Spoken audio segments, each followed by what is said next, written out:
Hey guys, देखो Tata group का एक ऐसा स्टॉक है जो काफ़ी ज़्यादा गिरावट पे देखने को मिल रहा है। और वो स्टॉक्स भी लगभग लमसम तो आपका पैसा डबल कर ही सकता है। हालांकि प्रॉब्लम यह है कि जब स्टॉक गिरते हुए रहता है तो लोग डर जाते हैं।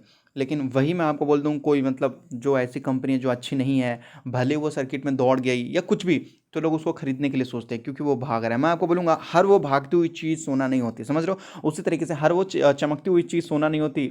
इसी वजह से तो समझो, है कि नहीं? हर वो मतलब मजबूत चीज़ हीरा नहीं होता। तो समझने की कोशिश करो और थोड़ा-सा परखने की कोशिश करो। जैसे कि अमेरिका में देखोगे, यहाँ पर बताया गया है, America iron steel institute CEO ने बताया है कि यहाँ पर लगभग जो है, we estimate that every 100 billion dollar, सही है? यहाँ पर आपको न्यू इन्वेस्टमेंट की बात की जा रही है इंफ्रास्ट्रक्चर के लिए, जो कि लगभग कितना होने वाला है यहाँ पर, that going to means 5 million ton of additional steel demand आपको बताया जा रहा है। 5 मिलियन टन, ये केवल अमेरिका में बताया जा रहा है। अमेरिका ज़्यादा से ज़्यादा स्टील वगैरह वो कुछ भी नहीं बनाता, क्योंकि वो ना, अमेरिका मतलब पूरा डिजिटल है। उनको ना फिजिकल वर्क पे ज़्यादा डिपेंडेंट नहीं है, वो मेंटली वर्क पे ज़्यादा डिपेंडेंट है। क्योंकि यहाँ पर देखोगे, बड़ी बड़ी जो कंपनी है सब वहाँ पर ही है। वर्ल्ड के 5 या 6 रिचेस्ट पर्सन सब वहीं पर है। तो वो ये सारी चीज़ों पर ध्यान नहीं देते। तो ये यहाँ, ये कहाँ पर होता है? तो ये चाइना में आपको देखने को मिल जाएगा ज़्यादा से ज़्यादा स्टील, और हमारे भारत देश में देखने को मिल जाएगा। चाइना के बाद भारत ही है, लेकिन फिर भी बहुत फर्क है। तो अब देखो, मैं आपको बोलूँगा कि स्टील का डिमांड काफ़ी ज़्यादा है, तो वो बहुत ज़्यादा बढ़ेगा। अभी देखेंगे डोमेस्टिक में, भारत में अगर देखेंगे तो भारत में steel demand expected to reach 160 metric ton आपको बताया जा रहा। मैट्रिक टन में ये होते हैं, मैट्रिक टन समय मार्केट बाई कब तक? 2000 फाइनेंशियल ईयर 2025 तक आपको बताया जा रहा। सही है, फाइनेंशियल ईयर 2025 तक आपको बताया जा रहा। देखो, हम भारत में देखो, ये जो बताया जा रहा ना, हम कितना कर पाते हैं? लगभग 100 मैट्रिक टन ही हम स्टील का प्रोडक्शन कर पाते हैं, समझ रहे हो? जरूरत है 160 मैट्रिक टन का। हालांकि करने के लिए तो अगर हम 500 मैट्रिक टन भी करेंगे तो कोई तकलीफ वाली बात नहीं है। मतलब चाहे हम कितना भी दम लगा दें, कितना भी दम लगा दें, हम 100 से ज़्यादा तो 150 तक चले जाएंगे। इससे ये पता चलता है कि हमारे पास डिमांड बहुत ज़्यादा है पूरे वर्ल्ड में। अगर हम स्टील की कैपेसिटी को बढ़ा देते हैं तो प्रॉफिट भी काफ़ी अच्छा देखने को मिलेगा। देखो होता क्या जनरली, आपका, आप बड़ा इंसान है, बड़ा बिजनेस खोलने के लिए तैयार है, समझ रहे हो ना? बड़ा बड़ा बिजनेस करने के लिए तैयार है, लेकिन कस्टमर भी तो आना चाहिए ना, है कि नहीं? एडवर्टाइज करने पड़ते हैं, बहुत ज़्यादा पैसा खर्च करना पड़ता है मार्केटिंग में। लेकिन स्टील में ऐसा कुछ नहीं है, आप बस प्रोडक्शन करते रहो, वो खुद ही लोग आ जाएंगे, क्योंकि डिमांड ही इतना है ना, जहां लोग जाओगे वहां पर चले जाएंगे, समझ रहे हो? तो इस वजह से स्टील वाले सेक्टर पे आपको ध्यान देना चाहिए। स्टील वाले सेक्टर में दो कंपनी है यहाँ पर, आपको ध्यान देना चाहिए। और उसके साथ साथ देखो, टारगेट बढ़ाया भी जा रहा है। 160 मैट्रिक टन तो बताया जा रहा है 2025 तक हो जाएगा, सही है? 2024 से 25 तक अबाउट 250 यहाँ पर आपको बताया जा रहा है कि लगभग 250 तक ये कब हो जाएगा? 250 मैट्रिक टन कब हो जाएगा? 2030 तक, समझ लो। 30 से 31 मान लो, कोई दिक्कत की बात नहीं, 1-2 साल भाई ऊपर नीचे तो होता रहेगा यहाँ पर। तो पहले तो नजर रखेंगे भाई टाटा स्टील में। टाटा स्टील भाई, इसके बारे में हम क्या ही बोलूं। अभी देखेंगे तो टाटा स्टील लगभग अभी थोड़ी बहुत गिरावट पे देखने को मिला। ये 1500 से 1600 रुपये का स्टॉक्स आपको लगभग 1165 रुपीज़ के आसपास देखने को मिला। अभी देखिएगा, तो मैं आपको समझा दूं एक चीज़, देखिए याद रखिए, ध्यान से सुनिएगा, गौर से सुनिएगा। स्टील, टाटा स्टील, जब मैं आपको बता दूं, जब पूरे बाजार में गिरावट देखने को मिला था, जब टाटा स्टील इस प्राइस पे था ना, इस प्राइस पे, चार्ट देख के ही मैं आपको बता देना चाहता हूँ, 400-500 रुपीज़ के आसपास ही था, समझ रहे हो? 4 के आसपास ही था।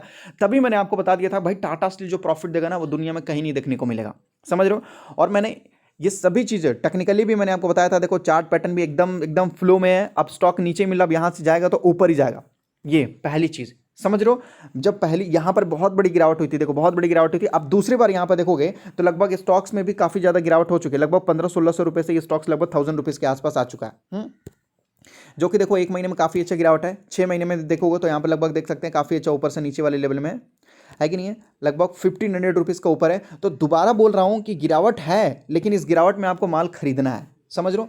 गिरावट में आपको माल खरीदना है। 1165 रुपीज़ पे भी अगर आप खरीदते हो तो तकलीफ वाली बात नहीं है। आप अपने जेब में पैसे ही लेकर जाओगे, समझ रहे हो? पैसे ही लेकर जाओगे और टेंशन वाली बात नहीं है। तो टाटा स्टील पर नजर रखें, आज नहीं तो कल जब भागना स्टार्ट करेगा दोबारा वीडियो बनाऊंगा। हम, मैंने तो बोला था खरीदा, नहीं तो बहुत सारे लोग बोलेंगे सर मैंने तो वीडियो देखा ही नहीं है, वीडियो तो लेट से बना। तो मैं आपको बोलूंगा, मैं क्या कर सकता हूं? ज़्यादा से ज़्यादा कुछ नहीं कर सकता मैं। हाँ, रोने वाली बात नहीं है। स्टॉक लगभग कम से कम मैं आपको बोल दूं 23 से 24% के डिस्काउंट में देखने को मिला, गिरावट में देखने को मिला, सही है? तो यही होते हैं मौका, जब स्टॉक गिरता है तो लोग डर जाते हैं, और कुछ लोग ऐसे होते हैं जो गिरते बाजार में माल उठा लेते हैं, है कि नहीं? तो मैं आपको बोलूंगा, देखो 2025 तक या 2030 तक, मतलब आने वाले 5 से 10 सालों तक स्टील वाले सेक्टर या मेटल वाले बोल दो, इतने तेज दौड़ेंगे कि हम सोच नहीं सकते। काफ़ी अच्छे रिटर्न निकाल के देंगे। बाकी मर्जी आपकी है, पैसा आपका है, ध्यान से सोचो समझो फिर पैसा लगाओ, है कि नहीं? आंख बंद करके पैसा लगाना नहीं है, बिल्कुल नहीं है। स्टील की बात कर ही रहा हूँ, तो स्टील अथॉरिटी ऑफ इंडिया की बात तो आ ही जाएगी। 114 रुपीज़ के आसपास राकेश झुनझुनवाला ने भी दबा के माल खरीद रखा है। और देखो कितने स्मार्ट है राकेश झुनझुनवाला, इतना स्टॉक भाग गया था, देखो इतने स्टॉक जो है इतना लगभग 400-500% भाग गया था, लेकिन फिर भी उन्होंने 400% भागने के बाद हाई में खरीदा। तो ये होती है हिम्मत, समझ रहे हो ना। पैसे तो सभी के पास होते हैं, किसके पास पैसे नहीं होते हैं? किसके पास पैसे नहीं है आज के डेट में, बताओ? सभी के पास पैसे हैं, समझ रहे हो ना। जो लगभग बहुत सारे ऐसे लोग हैं जो रोड पे रहते हैं, उनके पास भी पैसे हैं, लेकिन फर्क क्या है? हिम्मत, समझ रहे हो। एलन मस्क देखोगे तो लगभग उनके पास, मैं आपको बता दूं, इतना पैसा था वो जीवन भर बैठ के खा सकते थे, लेकिन उन्होंने सारा पैसा अपना रॉकेट बनाने में लगा दिया, समझ रहे हो। उन्होंने सारा पैसा रॉकेट बनाने में लगा दिया, और एक रॉकेट फेल हुआ, 2 हुआ, 3 हुआ, 4 हुआ, समझ रहे हो।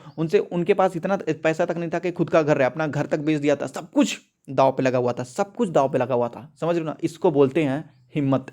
और सब कुछ दाव पे लगा हुआ था। जब इंटरव्यू में पूछा गया कि अब तो आपके पास पैसे भी नहीं है और अब फेल हो गया, थर्ड रॉकेट भी आपका फेल हो गया, तो आप क्या करना चाहोगे?